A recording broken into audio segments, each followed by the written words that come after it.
We see the headlines about massive lawsuits and market monopolies, but we rarely see the actual mechanics of how they're being fought. This is EconWorks. We look past the talking points to find where law, economics, and markets actually collide. Let's get into it. The global fashion industry is highly fragmented, with hundreds of brands competing across a vast range of price points and styles. You can buy a basic t-shirt for $5, or you can spend $50,000 on a rare, high-end leather handbag. In April 2024, the Federal Trade Commission moved to block an $8.5 billion merger between two major fashion conglomerates. Historically, antitrust enforcement has focused on technology or healthcare.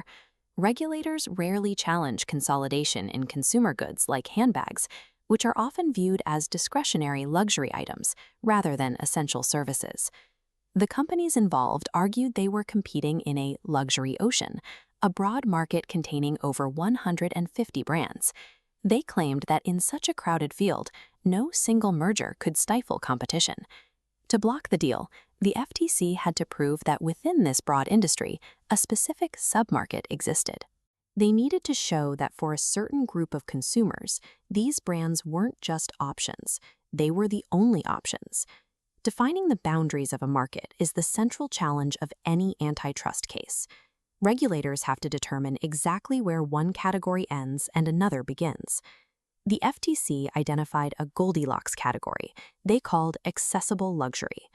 These products sit in a specific middle ground. They are more expensive than mass market goods, but significantly cheaper than ultra-luxury heritage brands. This diagram shows the logic of the hypothetical monopolist test, or HMT. The HMT is an economic tool used to define a market by checking if a single company controlling all the products in a category could profitably impose a price increase. To run the test, regulators simulate a small but significant and non-transitory increase in price, known as a SNP.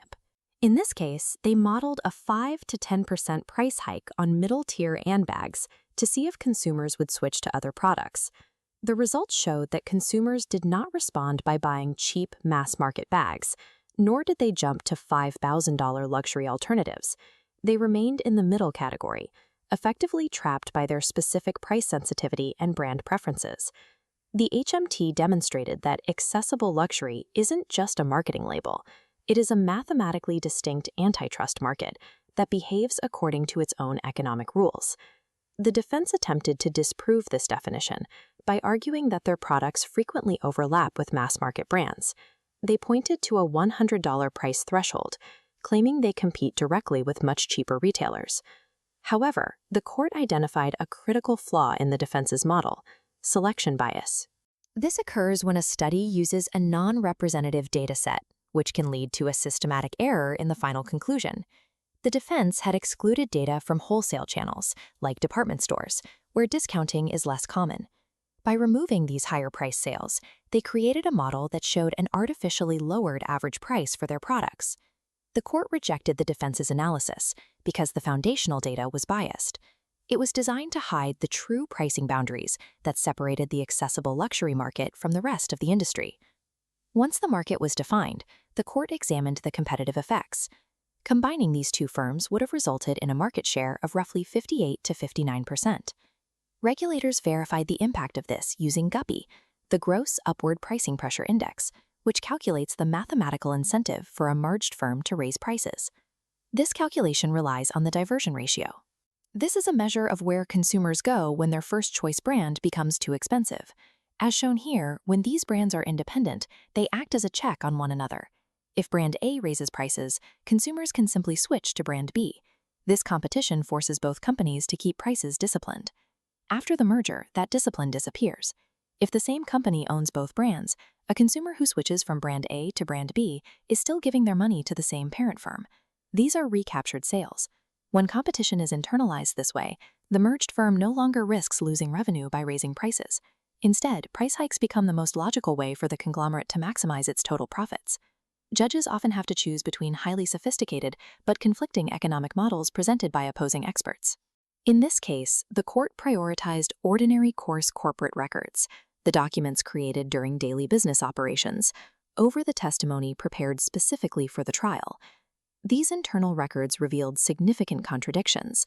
While the defense's expert claimed that 35% of their products were priced below the $100 mass market threshold, the company's own internal data showed that the actual number was only 12%. The documents also showed that executives used the term accessible luxury constantly in private. They tracked their competitors' prices with laser-like focus, looking for specific moments where they could increase their own margins. This highlights a consistent legal reality. Courts will prioritize how executives actually analyze their own behavior in the boardroom over the arguments created by paid experts during litigation. The legal challenge was successful. After the court granted a preliminary injunction, the parties abandoned the merger in November 2024, as seen at the end of this case timeline. Beyond the product market, the FTC also advanced a monopsony theory. This argument claimed the merger would suppress wages for retail workers and reduce the competition for fashion designers, signaling an interest in how consolidation affects labor. This case demonstrates that regulators are increasingly willing to define narrow submarkets and use a company's own internal words to block consolidation, even in industries far removed from the world of big tech. Thanks for watching. For the deep dive economic analysis behind these stories, join us at econworks.com. Subscribe to stay informed on where law and economics meet the market. We'll see you in the next episode.